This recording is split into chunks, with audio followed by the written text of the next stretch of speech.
নমস্কার, আমার ভুরিভোজ চ্যানেলে সকলকে স্বাগত জানাই। Welcome to my channel Bhurivoj. আমি আজকে বানাবো আটা দিয়ে সম্পূর্ণ নিরামিষভাবে তৈরি একটা জলখাবারের রেসিপি। তার জন্য এখানে বাঁধাকপি সরু সরু করে কেটে নিয়েছি, আর গাজর গ্রেট করে নিয়েছি, আর লাগবে আমার গোলমরিচ আর আদা বাটা।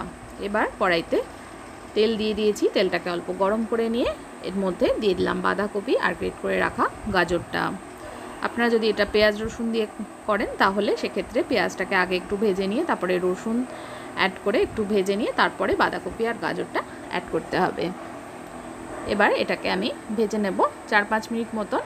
গাজর আর বাঁধাকপিটাকে ভেজে নেব, আর ভাজার সময় এর মধ্যে অল্প পরিমাণে একটু নুন দিয়ে দেব। নুনটা ভালো করে মিশিয়ে নিচ্ছি। নুন দেওয়ার পরে এর মধ্যে দিয়ে দেব আদা গোলমরিচ বাটা বা থেতো করা।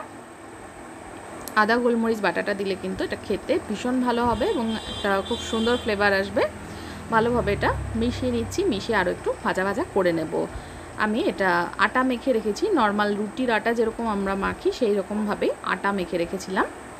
এবার এর মধ্যে দিয়ে দিলাম সামান্য একটু চিনি। চিনিটা অপশনাল, স্কিপ করতে চাইলে করতে পারেন। ভালো করে এটা মেশানো হয়ে গেছে এবং এটা ভাজা ভাজা হয়ে গেছে। এর জলটা কিন্তু সম্পূর্ণ টেনে গেছে। এবার আমি এটা তৈরি করে নেব। একটা প্লেটে তুলে নিলাম, একটু ঠান্ডা করে নিতে হবে। এবার আটার থেকে লেচি কেটে নিচ্ছি। আমরা যেরকম আটার জন্য রুটির জন্য আটা মাখি ঠিক সেরকমভাবেই এটা মেখে নিয়েছি। চাইলে আপনারা এটা ময়দা দিয়েও করতে পারেন, আমি কিন্তু আটা দিয়ে করেছি। আটা দিয়ে এটা অনেক হেলদি হয় আর খেতেও কিন্তু ভীষণই ভালো হবে। এবার রুটির মতন করে আমি বেলে নিচ্ছি। একটু বড় সাইজের লেচি তৈরি করলাম। একটা থেকে আমি দুটো রোল তৈরি করব। একটু বড় করে আর পাতলা করে রুটিটা বেলে নিতে হবে। অল্প অল্প আটা লাগিয়ে লাগিয়ে আমি রুটিটাকে একটু বড় সাইজ করে বেলে নিচ্ছি। বাচ্চাদের টিফিনেও কিন্তু এটা দিয়ে দিতে পারেন, ভীষণই ভালো লাগে। তাছাড়া ডিনারে যদি একঘেয়ে না রুটি তরকারি খেতে ভালো না লাগে তাহলেও এটা ট্রাই করতে পারেন, ভীষণ ভালো লাগবে।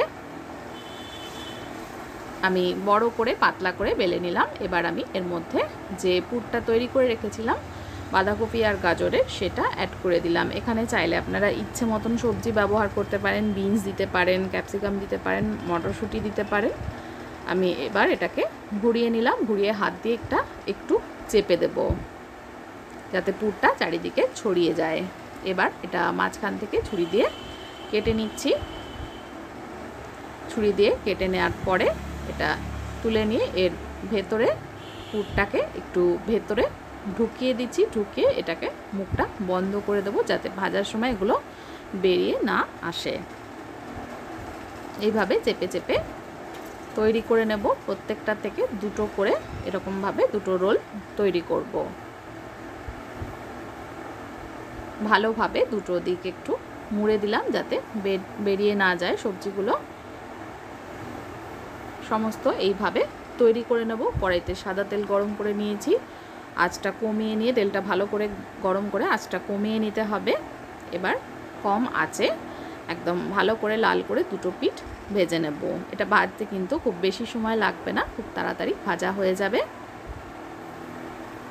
এবার এটা কিন্তু গরম গরম খেলে ভীষণই খাস্তা হয় আর খেতে ভীষণই মুচমুচে হয়। তৈরি হয়ে গেছে, দুটো পিঠ ভালো করে ভেজে নিয়েছি। এবার তুলে ফেলবো। দেখুন এটা কত সুন্দর তৈরি হয়েছে, খেতে কিন্তু ভীষণ ভালো লাগে। টমেটো কেচাপের সাথে এটা সার্ভ করতে পারেন অথবা এমনিও কিন্তু ভীষণই ভালো লাগবে।